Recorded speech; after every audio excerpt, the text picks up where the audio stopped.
ya kotala biso mokolo lelo. Nous vous disons merci beaucoup, beaucoup ta ebele, bo partager ba lien, bo kenango bisika banso pour que nyonso tokoloba masolo toko beta lelo na bandeko na yambi na kati ya plateau na biso ya Bosolo Télévision. Ezali vraiment la vérité comme on le dit toujours dans Bosolo Télévision.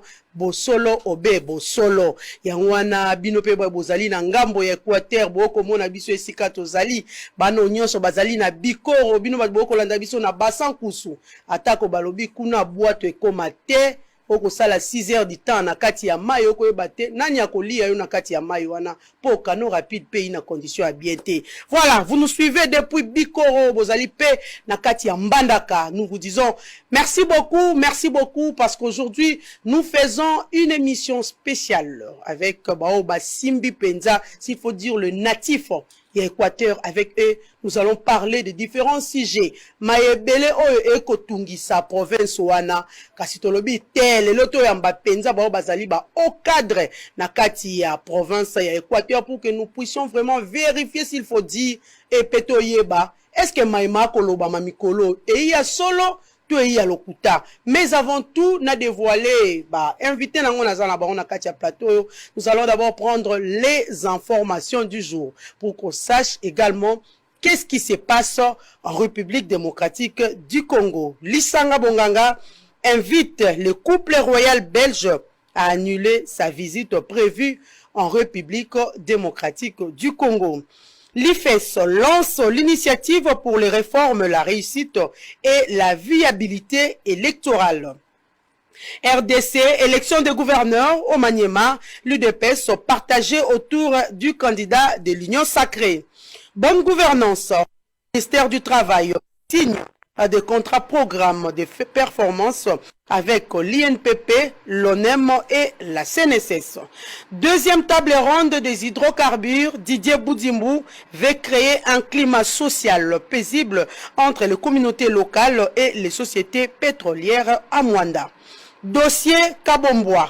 TFM dément plutôt la pollution de son usine à chaud et affirme que les analyses de 4 labos montrent qu'il n'y a aucun lien entre la gale et la présence de son usine. Assemblée nationale, déjà 73 signatures récoltées pour la déchéance de Mbosso Kodia selon le député national Gracien Irachan. Kinshasa, le procès en flagrance du policier qui a menacé et arrêté Junior Nembalemba débute ce vendredi. Voilà tout pour les informations du jour. Basango nyonso esalaki la une na mokolo ya jeudi na pokwa petokoma na mokolo ya vendredi ya ngwana touti koyebisa bino. Vraiment très chers invités, nazana esengo makasi ya koyamba bana Équateur, ko sala lokumu na kati ya Équateur. Nous commençons avec l'honorable président, honorable Bouka Zali Moko, yaba président s'il faut dire yaba kambi ya Assemblée nationale. Honorable Bouka, matondi mingi ndengo ye na nzela ya Bosolo Télévision.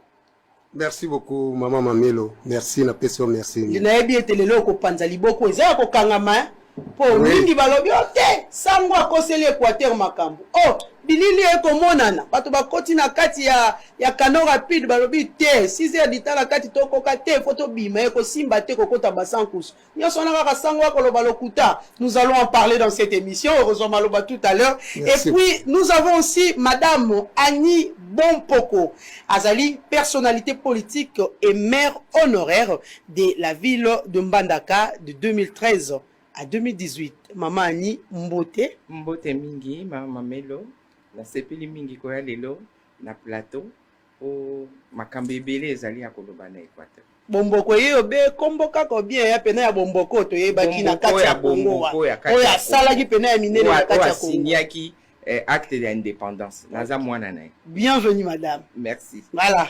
Nous allons parler des différents sujets par rapport à la situation de l'Équateur. Nous commençons avec l'honorable Bouka yo ali moko ya bato bako kamba penza assemblée provinciale donc aussi ba député au banso ba côté kuna mona mboka yebisa bisobe comment boko analyser situation à Équateur par rapport surtout na bilili au banso bato ba moni mikolo balobi kuku ebimi na poisa eyebani keloko malonga eyite. C'est vrai, s'il faut même applaudir, mais il faut applaudir peut-être à 10% et les 90 autres y passent. Merci beaucoup Maman Mamelo. Nakanisi toza kolanda bilili ngonga nyonso oyo meme ndeko na biso sango azalaki na Équateur makambo alobi eza ya solo nga naza eli ya territoire ya Bikoro depuis 2006 naza député provincial ti lelo naiki ki nyonso tu oyo eza koleka na province na biso et na kati ya assemblée provinciale makambo nyonso ndeko alobi eza ya solo bandeko batika lokuta soki eloko ezotambola te il faut toloba ke ezotambola te biso liboso to yawa lorsque tozwaki ndeko moko monsieur ya défiance contre gouverneur Bobo Boloko na une mise en accusation oyo tozalaki rappelé na VPM poto ya na Kinshasa. Mais c'est parce que tout le monde qui comme Baeli Moussala eza kotambola malamu te province eza ko avancer te Maman Mamelo na niveau assemblée provinciale na bandaki à tout moment ko convoquer ba réunion inter-institutionnelle tout ça la plus de 3-4 fois mais ba réunion wana nyonso ko to rappeler gouvernement provincial et gouverneur na ba ministre na ye ke programme ya gouvernement na yo oyo biso to ponaki yo oza ko sala na eloko moko te mbala ya liboso. Est-ce qu'il vous écoute d'abord? Non. Azako yoka motote. À tout moment, tozozwa ba réunion interinstitutionnelle, to rappeler que gouverneur au sali côté, vraiment tozo mon côté province, ezako tambola mabe, il faut que ça la quelque chose, gouverneur ayoka kibisote. Et là comment ezate nga naza eli, tozo appelé que contrôler gouvernement provincial, je mets quiconque en défi, bandeko bazo le tout moment, ba vanda kana Kinshasa ou soit c'est ça alors que tozo benga bango peut-être ba commissionnaire ya gouverneur bazo linga tomba na etuka Équateur était Équateur et là comment ko izate honorable Bouka yebisa biso na nous vous fonctionnez comment tant boko loba même langage té na moto ako kamba bino boko vivre comment vous fonctionnez comment même sur le plan de travail. Oui, maman, parce vraiment. Que le gouverneur de la ville doit être toujours en compte de la province, plutôt, doit être toujours en contact avec surtout le président de l'Assemblée provinciale. Oui, au début même, on a essayé de conduire parce que à tout moment, je connais bien la province de l'Équateur, plus que même le gouverneur de province. Naïd l'Équateur bien. Parce que le gouverneur, bien qu'il y ait le gouverneur, a sali même les 7 territoires à mon yangonia sauté depuis qu'il est gouverneur. Ce qui a mon Bikoro parce que les Chinois bazana Bikoro. Ingende chez lui, c'est parce que les Chinois bazawana. Bolomba, c'est parce que les Chinois bazali. Mbalo ya kiasuki saki na Makanza, c'est parce que zalaki ngonga ya Kovi wana, il fallait aller na ba partenaire wana ou bazalaki wana. Mais mboka eza kotambola malamu te. Gouverneur boko pesa ba recommandation même na niveau assemblée, alobi ayoki mais akosalela yango te. Mais assemblée provinciale biso toza émanation ya population Équateur. Lorsque ils ont tamboulaté, to conseiller toza ki na décision ya ko appliquer règlement intérieur na biso. Lorsque tu appliquais bien que la justice est à notre minango, la haute cour bazongi si lorsque gouverneur a zongi na mbandaka et toza na vacances parlementaires et comme qui chasse à l'homme moto député parce que le président yo moto le kisi motion mais président ko le kisango et nous apprenons il y a des arrestations. Oui, nazo maman Mamelo. Mais c'est journaliste, il y a pas de liberté d'expression. C'est grave à l'Équateur, il y a pas de liberté d'expression dans la province Équateur. Gouverneur lorsqu'il a bandi d'abord, lorsqu'il me menace ngamoko président assemblée. Plusieurs fois ko désarmer ngaba policier. Plusieurs fois et les autorités nationales baza au courant na nyos.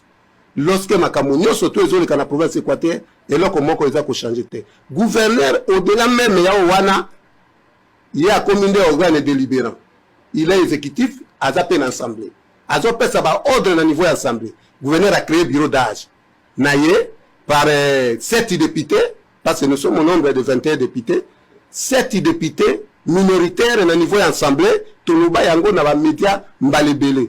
Il faut que le gouvernement central, yango biso tozo senga toujours mokonzi mboka le chef de l'État qui est le magistrat suprême a une décision pour la province Équateur. A créé bureau d'âge wana ye pour la kolongola biso. Pour ya kolongola biso 7 députés minoritaires Même ici, Batobalobi, ils ont déposé la pétition. Mais règlement intérieur de Nabiso, ils ont autorisé pétition. Nulle part, je mets tout le monde en défi parce que le règlement, on les a conformes à la Constitution. Pourquoi création d'un bureau d'âge? Il y a une crise? Oui, non, parce que le gouverneur, il craignait que lorsque tu déposes la mise en accusation na cassation, azalaki kubanga ke soki ba cassation batindi lever immunité naye comme biso tozaki na niveau à bureau 3 personnes majoritaires to concéder que akenda kosamba na ba détournement nyonso o ya sa na province équateur et à travers ça a créé bureau d'âge na complicité ya ba service mosusu à niveau national et bato baza ko encourager mais l'état des droits prôné par le chef de l'État, ils n'ont pas respecté l'Équateur. L'Équateur, comme ici, province à part, ou soit république, c'est aujourd'hui, à Zampéré, il y a province Équateur. Dictature et dictature, on est quand même. Le vit toujours. Non, vraiment, la province Équateur. Bureau d'âge, il vient installer, bon, Tolobi, na kena bango, babena qui bise pas VPN. Na démontré, noir et sur blanc, na zouaki, montoboka contredire ngate. Qui si on dit même, tu violé le règlement intérieur. Qui est le plus âgé pour le bureau et ils appellent le bureau d'âge. Bureau d'âge. Or, l'expression de règlement est un bureau provisoire. À l'époque, dans le début de la législature, bureau provisoire, ils ont qui gérer les doyens, les sénateurs Ndundu. Oui, ils ont qui plus âgé. Lorsqu'il y a un Sénat, et si il y a un honorable Loma, c'est moto même à diriger l'élection, qui est même maintenant le cas président assemblée. C'est le plus âgé. Mais lorsque vous créez le bureau d'âge, oui, on accepte que vous violez le règlement intérieur. Même si vous violez le règlement intérieur, qui est le plus âgé? Ce n'est pas honorable Molebo. Ce n'est pas notre collègue honorable Molebo. Parce que Ngaï, président de l'Assemblée, lorsque tu valides qu'il va mandat à député, Nazalaki n'a pas élément nyoso ya seni, batikela kinga ils ont un bureau nangai. Le plus âgé, c'est Loma. Suivi de Yabumpata, Loma, il y a honorable Moyenga, honorable Inenge, Mole Boazo, il y a 5e position. Yango Tozo Senga, chef de l'État. Il faut attendre vraiment parce que entourage de l'État pas naïe et battre dans le gouvernement central, même mise dans la province Équateur, c'est-à-dire, on dirait que en 2023, le chef de l'État a échec dans la province Équateur. Or, Bisoto Kolinga Yangote, ba créer yango, ba yeko confier doyen d'âge, na qualité nini. Et groupe minoritaire de 7 députés. Doyen d'âge au moment qu'il vient à la 5e position, c'est en violation même de la texte légaux, même la constitution de la la République. Et imposer à qui a convoqué la plénière. Maman Mamelu, naza na PVA, oyo ye na bureau, il y a 7 personnes et na vacances parlementaires. Apesi a invalidé 6 députés. Mais procédure, il y a quoi invalider les députés, et c'est là qu'on va nater. Mais minorité, quoi invalider les députés de nous. Les 3 membres du bureau, il y a bureau, soit disant bureau d'âge, parce que tout le monde écrit bureau d'âge. Moi, je dis c'est le bureau provisoire. Motomo a contredire une gâte, na député, moi, quand a contredire une gâte. C'est comme, imagine, nous, et Salamaki, tactique, Ninyango et Salamaki pour que yo, comme a destitué la niveau. Maman, n'a pas comprendre même pas, même si le plan de droit. Moi, tu es bien à Toyawa, yango nazo baba soutien niveau national. Avant de créer le bureau d'âge, il y a ba conseiller l'un des ministères va combattre 3 fois dans la mission pour préparer yango ko destituer Bouka parce que Bouka ne veut pas que Mbongo il a fait la rétrocession ba disons que c'est la bango na Kinshasa ou lié tonga Équateur. Maman Mamelu, lorsque nzamba pesi biso quand même moi ngolwana, il y a ba troubière, ba crédit carbone. Crédit carbone, j'ai proposé à gouvernement, mais à niveau il y a assemblée. Na dit que non, l'Équateur est dans un projet moko, il y a couru à tirer à partir à Bandundu. Depuis l'époque de l'ancien président Mobutu. Et Nangunga, il y a président Fati, il y a une commission, il y a conseiller, il y a chef de l'État, il y a équipe moko, il y a Chinois, pour l'équipe d'Équateur, Monibiso, Bakena Maïndombe, Bakena Bandundu, Bazongi Nanzira ya Mukili. Na Kinshasa pour n'accorder la possibilité de tirer courant ya inga ekoma na Équateur. Voilà, honorable Bouka na rozonga sima epai na yo zwana mwa mayo melo kitisa po tongo to rozonga kwa kotanga procès verbal na bato banso o bakombo yi na kati ya procès verbal.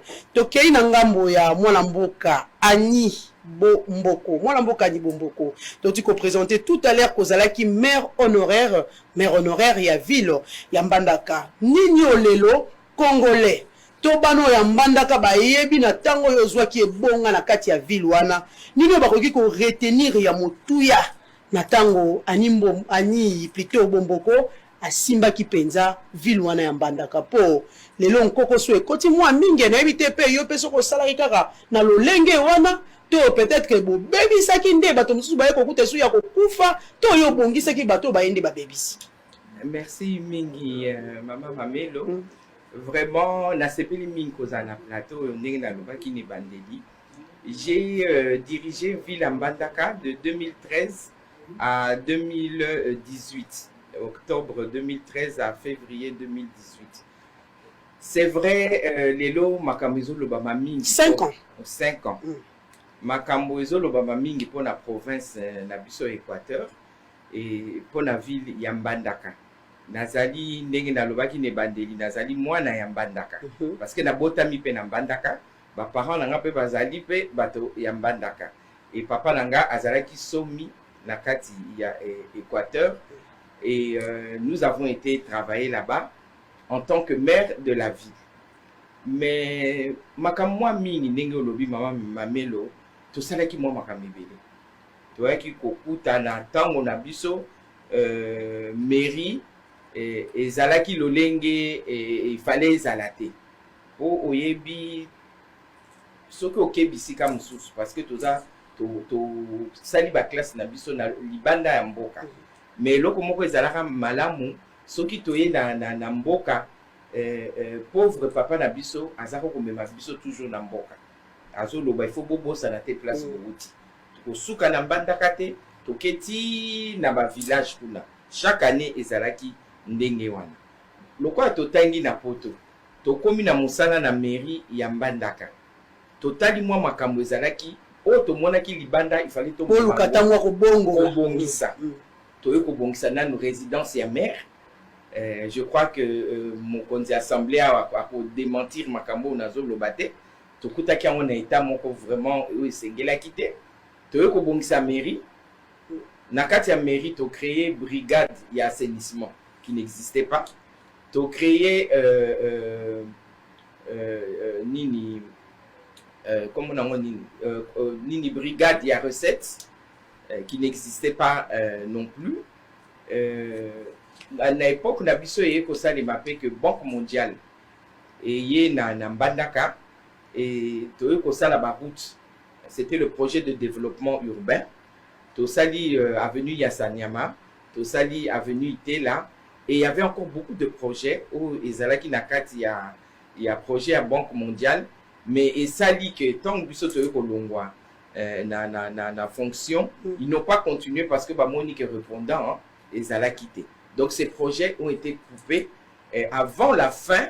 Il y a un projet wana honorable à démentir ngate par rapport il y a un projet wana moi makambibele to salaki na kati ya ville ya Mbandaka et na mairie ya Mbandaka lelo ce n'est plus ça ezai sous bongote mairie eza kokufa makamno surtout eza kokufa ville commissalité brigade wana ezalaka lisute bazandu parce que la mairie de Mbandaka vit na ba recette ya ba taxe o ezali ya bazandu o toza nango na Mbandaka bazandu eza ebelete mais selon ba rapport tozui ba mikolo bazandu za ressources 4 ans après votre départ et leur malongé eza sous-souté bazandu za ressources à mériter et comment donner la gouvernorat sous quel principe n'a évité parce que les mairies ce sont des entités décentralisées au bazali autonome au bakou kozaba décision. C'est vrai que le gouverneur azali kokamba province mais moto azo kamba ville ezali maire ou azali entité décentralisée et ressources il y a mairie et où ba taxes plusieurs taxes notamment les taxes des marchés notamment les taxes où il y a moto les vélos taxes et assainissement kasi nango kakati mais mbongo ekomona na te moto ayi wana kwa yango to mbongo ezomona na te et selon rapport pour de temps en temps ça fait un bon bouton à qualité, mais la ville est sale. La ville, elle est sale parce que c'est avec cet argent que la mairie est coquille pour bombissa ville. Donc, les locaux, poto lobango, que tozana mawa parce que zali mboka na biso. Ezali mboka na biso, tozali ba natif ya Équateur et nazo yoka monte ma pasi mingi na bato baza kuna te.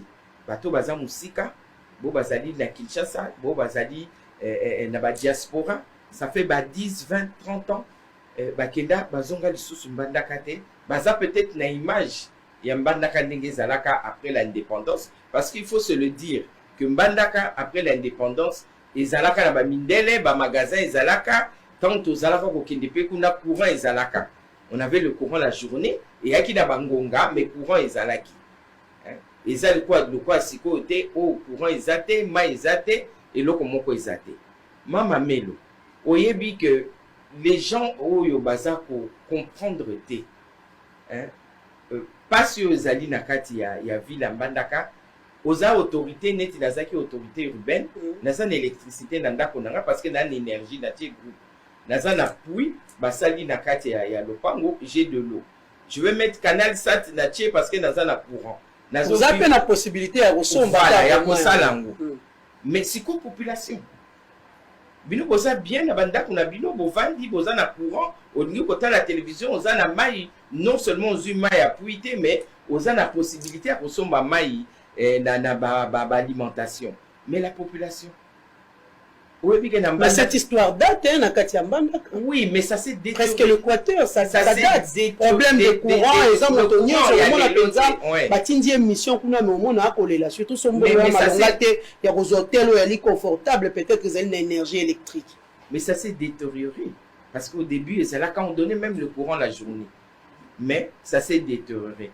oyebi que na mbandaka motapo ça la provision te ça la provision ndenge heureusement bisi ya kokauke wana nyama zamba oza na congélateur te il y a pas d'énergie vous êtes obligé à coller biloko et si là ou bien pour réchauffer en pour ebebate ce n'est pas normal ce n'est pas normal et ils peuvent le faire que les gens qui ont des moyens c'est d'abord la population quand on est territorial c'est d'abord à la population qu'on pense. Mais qu'est-ce que vous reprochez maintenant au gouverneur Nakati Mbandaka?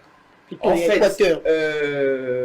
en tant que territorial, même si je ne suis plus en fonction pour le moment, gouverneur Hazard, si je peux dire chef Nanga, et la déontologie, il y a territorial, un maire ne reproche pas au gouverneur. Mais si vous me posez la question en tant qu'Annie Bomboko, là je pourrais vous dire que fille de l'Équateur, la qualité, le travail, le niveau, ce n'est pas ça. Très faible, trop faible. Le niveau très faible, trop faible. Même Toyoki Mama Annie Aouti Kobaki Sapenza et Ali Passi avec le gouverneur Bobo Boloko, parce que quand nous voyons le président de l'Assemblée provinciale, Yambandaka, Aliawa, il est en train de dénoncer, il est en train de réclamer, il est en train de revendiquer, c'est que vous ne parlez pas le même langage. Quand nous voyons une dame, politique à Équateur à Lobby, la situation n'est pas bonne. Le niveau est trop bas. Ça ne va pas. Ça ne va pas. Il y a province, il y a Équateur. Moi, la mboka Animbombo, Ani plutôt Mboko, excusez-moi, avec le nom Animbombo, nous allons nous habituer. Oui, avec Madame, avec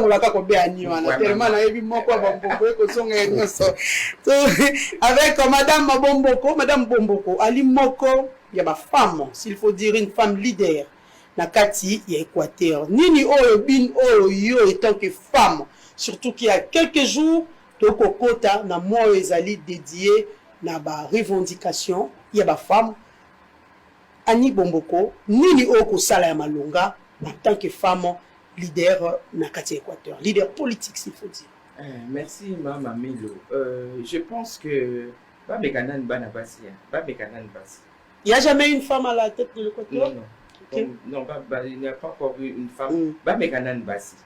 Même dans ma poste clé, Babekanan Kocha Basi, je pense que la politique sera autrement. mibali yango ya matatu ya Équateur bakolinga mwasi azwa mokonzi kuna po mbilinga ye kuna Équateur balobi mongala yo kasoni te mongala ye misugame ndenge nini bobo boloko akobuba bino makasi boye bamekana bana basi parce que on a essayé là avec les hommes on voit que on est en train de s'enfoncer de jour en jour batia nanu mwasi akoka kokamba province wana pour total nanu parce que mama une femme azali mama, une femme ayebi le lenge ya ko gérer, une femme ayebi le lenge ya ko sangisa, une femme ayebi le lenge ya ko tia kimia, parce que ce kotali moi si nakati andako azali quoi premier ministre. Moi si nandako azali mama, azali femme, pe azali o akitsaka gestionnaire, azali gestionnaire asala kanyoso to mekana bana basi.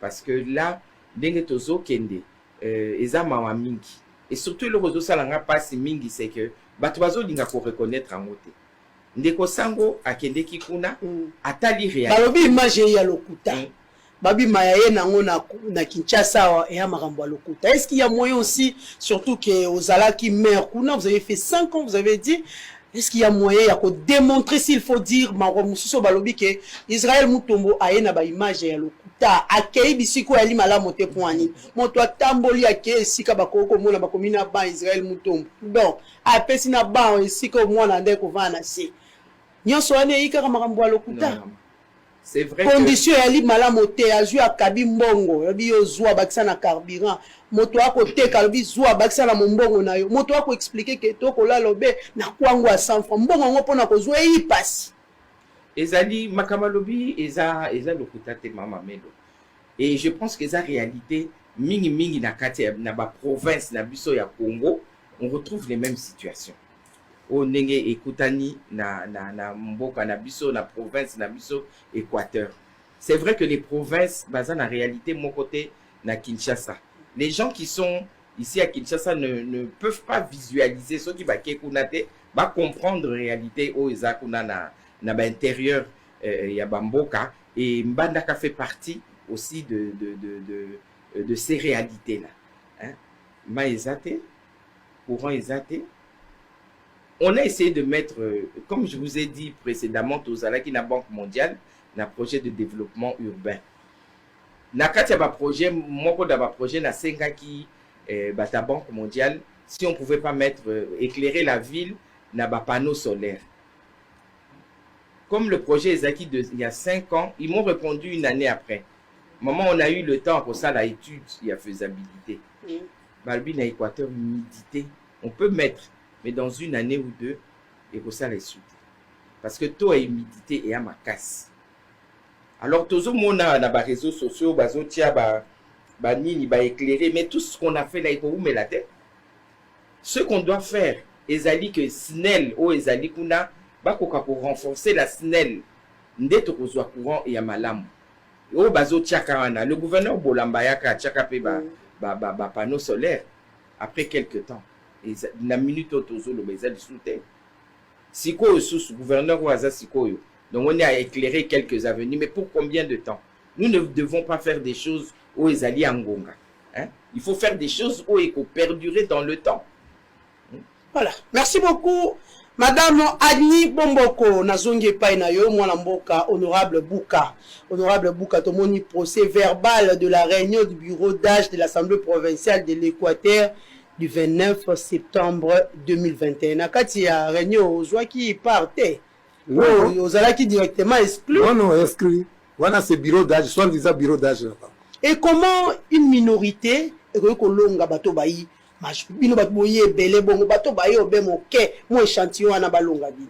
Oui, bakoki kolonga la loi de la force c'est ça la oui, c'est la loi de la force. So yo bangaki na yo fimbo. Obangaki prison.